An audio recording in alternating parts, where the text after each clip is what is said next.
প্রচন্ড শীতে ফরজ গোসল প্রয়োজন পড়লে কি কোনো ছাড় রয়েছে? অজুর সময় ঘন দাড়ির ভেতর পানি কিভাবে পৌঁছাতে হবে? ব্যাংকে ডিপিএস করা কি হালাল হবে? নবজাতকের বমি কাপড়ে লাগলে নামাজ হবে কিনা? মৃত মানুষকে দাফন করার পর কবরের ওপর নারিকেল পাতা রাখা হয়, এটার বিধান আছে কি? যে ঘরে সূরা বাকারা পড়া হয় সে ঘরে জিন শয়তান প্রবেশ করতে পারে না, এটা কি সঠিক? কোন কাজ করলে পরিবারের অশান্তি দূর হবে ও আর্থিক সচ্ছলতা ফিরবে? মাগরিবের সময় ঘুমিয়ে বা শুয়ে থাকা বা খাওয়ার বিধান সম্পর্কে জানতে চাই। মৃত ব্যক্তির উদ্দেশ্যে মসজিদে মিষ্টি দিলে কি কোনো সওয়াব হবে? নামাজে তেলাওয়াতে ভুল হলে কি সিজদা দিতে হবে? কোরআন মজিদ কি শুয়ে শুয়ে পড়া যাবে? খাটের উপর দাঁড়িয়ে নামাজ পড়া যাবে কিনা? আর বিলম্ব না করে চলুন আপনাদের যে প্রশ্নগুলো ইতিমধ্যে আমাদের কাছে চলে এসেছে সেগুলোর উত্তর দিয়ে আমরা শুরু করি। মহিমা মাহি আপনি জানতে চেয়েছেন নবজাতকের বমি কাপড়ে লাগলে নামাজ হবে কিনা। দেখুন, বমি নাপাক, সেটা নবজাতক হোক অথবা প্রাপ্তবয়স্ক কেউ হোক, সবার বমি নাপাক, যার কারণে এটি লাগলে নাপাক হয়ে যাবে। এমনি নাসিমউদ্দিন আপনি জানতে চেয়েছেন অজুর সময় ঘন দাড়ির ভেতর পানি কিভাবে পৌঁছাতে হবে।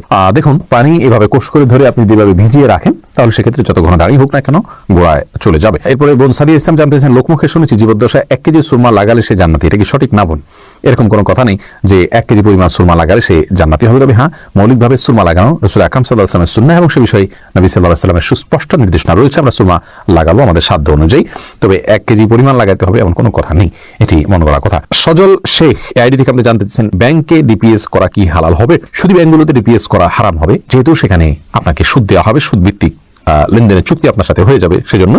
আর ইসলামী ব্যাংকগুলো যদি হয় তাহলে সেক্ষেত্রে বেশ কিছুটা ছাড় রয়েছে এবং সেটি কিছুটা কোনো কোনো ক্ষেত্রে এটি সন্দেহের মধ্যে পড়বে, শুবহাতের মধ্যে পড়বে, বাকি মৌলিকভাবে অন্য কোনো উপায় যদি কারো না থাকে এটি নাজায়েজ বা হারাম সরাসরি হবে না, তবে অ্যাভয়েড করতে বলে সেটাও ভালো, যেহেতু সংশয় বা সন্দেহ সেখানেও রয়েছে।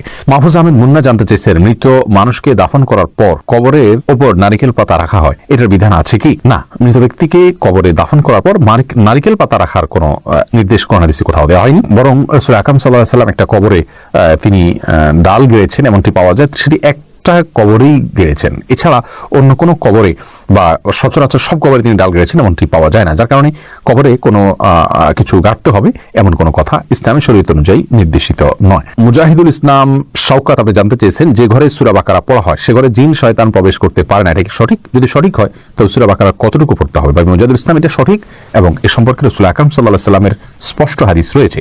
সূরা বাকারা যদি তেলাওয়াত করা হয় কোনো বাসাতে সেখানে জিন শয়তান প্রবেশ করে না, এক্ষেত্রে কতটুকু তেলাওয়াত করবেন? এর উত্তর হলো যে আপনি তেলাওয়াত করতে থাকবেন শুরু থেকে শেষ পর্যন্ত, কোনো লিমিটেশন নাই যে এত আয়াত পড়বেন, যত বেশি পড়বেন বারবার পড়তে থাকবেন। নিজে পড়তে না পারলে তেলাওয়াত রেকর্ডকৃত তেলাওয়াত চালু করে রাখবেন, যদি উলামায়ে কেরাম সেটিকে যথেষ্ট নয় বলেছেন, কিন্তু আমরা দেখেছি রেকর্ডকৃত তেলাওয়াত চালু করে রাখলেও বাসা বাড়িতে জিনের উপদ্রব কমে যায়, মানুষ অনেকটা সুরক্ষিত হয়ে যায় আলহামদুলিল্লাহ। এরপরে আব্দুল্লাহ মাহমুদ জানতে চেয়েছেন ইউটিউব চ্যানেলে নামাজে তেলাওয়াতে ভুল হলে কি সিজদা দিতে হবে? দেখুন, নামাজে যদি তেলাওয়াতে ভুল হয় তাহলে সিজদা দেওয়ার ব্যাপার নাই, আপনার ভুলটা হয় অর্থ বিকৃত হওয়ার পর্যায়ের ভুল হবে না, তাহলে তো কোনো অসুবিধাই নেই। আর যদি অর্থ বিকৃত হওয়ার মতো ভুল হয় সেক্ষেত্রে আপনি 3 আয়াত বা যতটুকু না পড়লে নয় এতটুকু পড়ে ফেলেছেন, তারপরে যদি ভুল হয় তাহলে ইনশাআল্লাহ সেখানে আপনার সালাত হয়ে যাবে। কোনো কোনো ক্ষেত্রে অর্থ বিকৃত হওয়ার মতো ভুল যদি হয় তাহলে সেক্ষেত্রে আপনার সালাত হবেই না, সিজদা সাউতে এটি কুলাবে না। নুসরাত জাহান ইমু আপনি জানতে চেয়েছেন মৃত ব্যক্তির সামনে আগরবাতি জ্বালানো যাবে কিনা। দেখুন, আগরবাতি মূলত জ্বালানোর নির্দেশ হলো সুঘ্রাণের জন্য, অতএব মৃত ব্যক্তিকে রেখেছেন, তার দেহ থেকে কোনো দুর্গন্ধ আসতে পারে, সেই জায়গা থেকে আপনি সুঘ্রাণ যুক্ত কোনো কিছু ব্যবহার করতেই পারেন, আগরবাতি জ্বালাতেই পারেন। এছাড়া মসজিদে আগরবাতি জ্বালানোর কথা মনে রাখতে বলেছেন, ইমানদারের বাসা বাড়িতে আগরবাতি অথবা ধূপের আপনার ধোঁয়া এটা প্রজ্বলন করা হবে সুঘ্রাণের জন্য, এটি ভালো, এটি খারাপ কোনো কাজ নয়, তবে মৃত ব্যক্তির জন্য করতেই হবে এমন কোনো বিষয় নয়। নাহিদ নোমান জানতে চেয়েছেন কোন কাজ করলে পরিবারের অশান্তি দূর হবে ও আর্থিক সচ্ছলতা ফিরবে। ভাই নাহিদ, এর জন্য আপনাকে আমি পরামর্শ দেব দুটি কাজ সবচেয়ে গুরুত্বের সাথে করা, এক হলো দুরূদ শরীফ আর একটা হলো ইস্তেগফার। এই দুটি জিনিস আপনি বেশি বেশি করে পাঠ করবেন। রাসূল আকরাম সাল্লাল্লাহু আলাইহি ওয়াসাল্লামের হাদিস থেকে বোঝা যায় দুরূদ এটা বেশি বেশি করে পাঠ করলে মানুষের বিপদ আপদ দূর হয়, পেরেশানি থেকে আল্লাহ তাআলা মুক্তি নসিব করেন। ইস্তিগফারের ক্ষেত্রে আল্লাহ তাআলা বলেছেন সূরা নূহের মধ্যে ফাকুলতু আস্তাগফিরু রাব্বাকুম ইন্নাহু কানা গাফফারা ইউরসিলিস সামা আলাইকুম মিদরারা ওয়া ইমদিদুকুম বিআমওয়ালিন ওয়া বানিন ওয়া ইয়াজআল লাকুম জান্নাতিন ওয়া ইয়াজআল লাকুম আনহারা।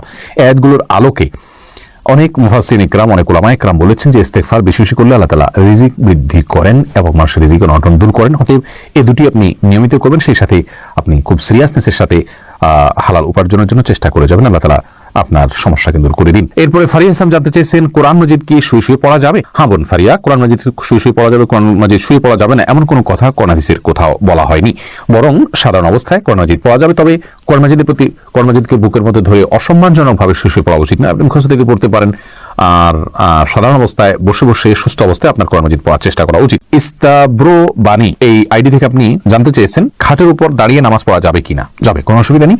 আপনি খাট হোক আর ভূমি হোক, ফ্লোর হোক, যে কোনো জায়গায় দাঁড়িয়ে সালাত আদায় করতে পারবেন। আপনি স্বাভাবিকভাবে যদি সালাত আদায় করতে অসুবিধা না হয় তাহলে সেক্ষেত্রে কোনো অসুবিধা নেই। হ্যাঁ, কোনো কোনো খাটের উপরে দেখা যায় যে ম্যাট্রেস বা ফোম থাকার কারণে অনেক দূর ডেবে যায়, যার কারণে রুকু সিজদায় তিনি ব্যালেন্স রাখতে পারেন না এবং সুন্দরভাবে সালাত আদায় করতে পারেন না, সিজদা সঠিকভাবে করতে পারেন না।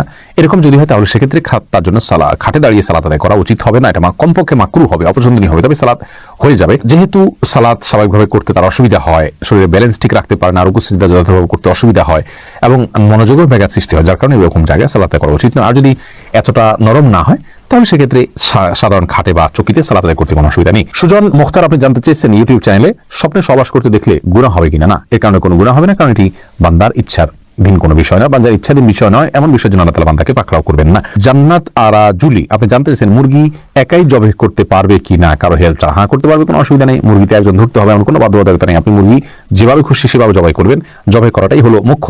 বিসমিল্লাহ বলে জবাই করতে পারলে আপনি নিজে একাও করতে পারেন, কোনো অসুবিধা নেই। এমনি মামুন হোসেন জানতে চেয়েছেন মৃত ব্যক্তির উদ্দেশ্যে মসজিদে মিষ্টি দিলে কি কোনো সওয়াব হবে। দেখুন, মৃত ব্যক্তির পক্ষ থেকে আপনি গরিব দুঃখীকে খাবার দিতে পারেন, কোনো অসুবিধা নেই। দিনক্ষণ ঠিক না করে মৃত গরিব দুঃখীকে খাবার দিলেন। মসজিদে বিশেষভাবে খাবার দিতে পারেন, কোনো কথা নেই। গরিব দুঃখীকে খাবারটা আপনি বাইরেও দিতে পারেন, তাদের বাসা পৌঁছে দিতে পারেন। মসজিদ থেকে মসজিদের সাধারণ মুসল্লি আছে তাদেরকে আপনি দান করতে পারেন মৃত ব্যক্তিকে সওয়াবের উদ্দেশ্যে, সেটাই হতে পারে। কিন্তু এটিকে আমাদের দেশে যেরকম সিস্টেম বানিয়ে নিয়েছে এমন মানুষ যে কেউ মারা গেলে মসজিদে মিষ্টি পাঠানো, জিলাপি পাঠানো মুসল্লিদেরকে খাওয়ানোর জন্য, এরকম কোনো নির্দেশ, আলাদা পার্টিকুলার নির্দেশ ইসলামে দেওয়া হয়নি। তবে হ্যাঁ, গরিবের পক্ষ, এই মৃত ব্যক্তির পক্ষ থেকে আমরা সাদাকা করতে পারি, তারই অংশ হিসাবে খাদ্যদান হতে পারে। সেটি গরিব অসহায় মানুষকে প্রাধান্য দিয়ে দেওয়া উচিত। মসজিদে না দিয়ে আপনি সেটি যদি বস্তিতে দেন, গরিব মানুষের বাসা বাড়িতে দেন, সেটি আরো বেশি সওয়াবের কারণ হবে ইনশাআল্লাহ। এমডি রায়হান সিদ্দিকী আপনি জানতে চেয়েছেন মাগরিবের সময় ঘুমিয়ে বা শুয়ে থাকা বা খাওয়ার বিধান সম্পর্কে জানতে চাই। দেখুন ভাই রায়হান, মাগরিবের পরে এশার আগে শোয়ার ব্যাপারে হাদিসে নিষেধাজ্ঞা রয়েছে। নবী সাল্লাল্লাহু আলাইহি ওয়াসাল্লাম অপছন্দ করতেন এই সময় শোয়াটাকে, যার কারণে মাগরিবের পরে শোয়া উচিত নয়। তবে যদি কেউ অসুস্থ থাকেন, শরীরে ক্লান্তি থাকে, তিনি শুয়ে আছেন ক্লান্তির কারণে, সেটি ভিন্ন বিষয়। কিন্তু সাধারণ অবস্থাতে এই সময় ঘুমানো নিষেধ, কারণ এই সময় ঘুমাইলে আপনার এশার সালাত তরক হয়ে যেতে পারে। তাছাড়া সকাল এবং সন্ধ্যার সময়গুলো আল্লাহকে স্মরণ করার সময়, জিকিরের সময় যেন এই সময় ঘুমিয়ে কাটাবেন না। শুধু সামান্য একটু শুয়ে থাকা এটা ভিন্ন বিষয়, এটা ইনশাআল্লাহ নিষেধাজ্ঞার আওতায় পড়বে না। এরপরে রাশিদুল ইসলাম শান্ত জানতে চেয়েছেন প্রচন্ড শীতে ফরজ গোসল প্রয়োজন পড়লে কি কোনো ছাড় রয়েছে। ভাই শান্ত, প্রচন্ড শীতে ফরজ গোসল এর ক্ষেত্রে আপনি ঠান্ডা পানিতে গোসল করা কষ্টকর হলে আপনার জন্য ছাড় রয়েছে। সেই ক্ষেত্রে যদি ঠান্ডা পানি ব্যবহার করলে আপনার অঙ্গহানি হতে পারে, প্রচন্ড রকমের রোগ দেখা দিতে পারে, জীবন নাশের ভয় হয় আপনার, অথচ গরম করার পানি গরম করার কোনো ওয়ে না থাকে, এরকম যদি হয় তাহলে আপনি এমন করতে পারেন। এরকম কোনো সিচুয়েশনে যদি পড়েন, এরকম কোনো জায়গায় যদি থাকেন। কিন্তু সচরাচর আমাদের দেশে যে পরিমাণ শীত পড়ে, কিছু যে এলাকাতে পঞ্চগড় ইত্যাদিতে অনেক বেশি শীত পড়ে, সেখানে এরকম কোনো সিচুয়েশন থাকতে পারে।